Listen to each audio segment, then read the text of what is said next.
Les rovers martiens ont un grand rôle pour nous, ils sont sur les planètes avant nous et les étudient. Bonjour, je m'appelle Lucas et vous êtes les bienvenus dans un nouvel épisode d'Espace Libre.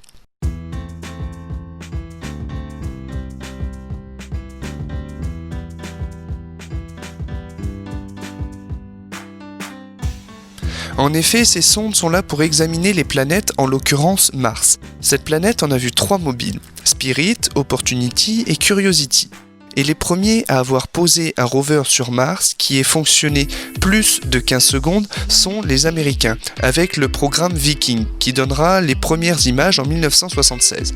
C'est donc les premiers pas d'un robot mobile qui fonctionne sur Mars. Mais oui, les premiers sont les soviétiques et leur sonde s'est posée, mais le signal a été perdu seulement 15 secondes après s'être envoyé.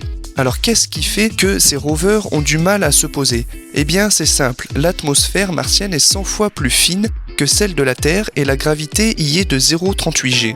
Ce qui veut dire que si je pèse 100 kg, je n'en fais que 38 sur Mars. Ces deux raisons font que la rentrée atmosphérique est compliquée et c'est d'ailleurs à cause de cela que les premières sondes se sont écrasées.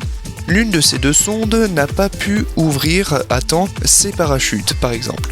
Le but des rovers est simple, examiner le sol, les roches, la terre, la météo, les dangers, les difficultés du sol martien, pour pouvoir faire en sorte qu'une fois arrivés là-bas, les hommes pourront savoir à quoi s'attendre. Mais le but premier de certains rovers, comme celui qui sera bientôt envoyé, Persévérance, est quand même de savoir s'il y a de la vie sur Mars.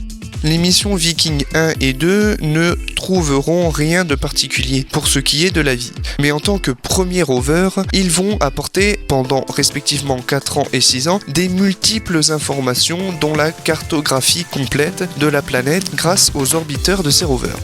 Mais la suite sera encore plus glorieuse, avec Spirit et Opportunity, 2 rovers mobiles américains qui se poseront en 2004. Ils découvriront des indicateurs d'eau, ce qui prouve que dans le passé, l'eau était présente sur Mars.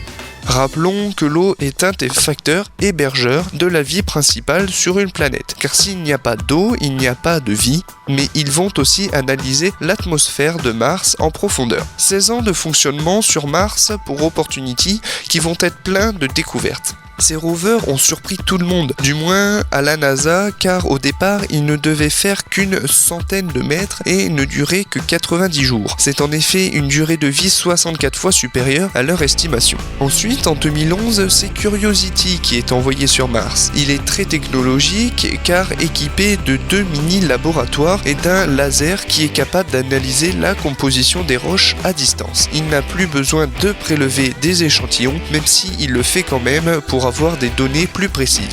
Maintenant, c'est InSight qui est sur Mars. Il n'est pas mobile, lui, mais il a déployé avec succès un sismomètre et un capteur de température pour comprendre l'intérieur de Mars, car oui, nous avons recherché des choses à l'extérieur, mais non à l'intérieur pour le moment. Or, savoir la composition interne est un grand enjeu pour savoir si c'est la même que celle de la Terre, avec ses plaques tectoniques par exemple. C'est quelque chose qui doit être déterminé sur place, car nos outils à distance ne font que savoir si la planète est gazeuse ou rocheuse, et d'autres choses, mais qui sont bien moins intéressantes que ceux que nous recueillons sur place. En bref, avoir des rovers sur une planète est essentiel car il étudie tout sur place. Mais avec l'arrivée future des hommes sur Mars, est-ce que ce ne serait pas la fin des rovers ?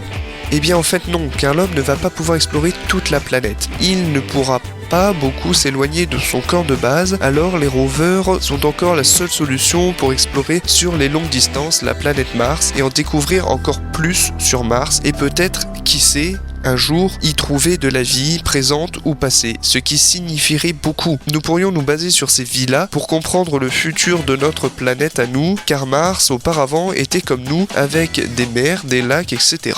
Et s'il y a de la vie présente, cela pourrait changer complètement notre vision de la vie qui consiste à dire qu'il faut obligatoirement de l'eau pour qu'il y ait de la vie. Pour résumer, l'étude martienne va non seulement nous en apprendre sur cette planète, mais en plus nous en apprendre sur notre planète. Je vous remercie de m'avoir écouté et vous dis à la semaine prochaine. Vous pouvez mettre un commentaire, vous abonner, mettre un pouce bleu et partager si ça vous a plu. Vous l'avez peut-être remarqué, aujourd'hui la qualité sonore est bien meilleure car j'ai eu la chance de pouvoir enregistrer dans les studios de Souvenir FM.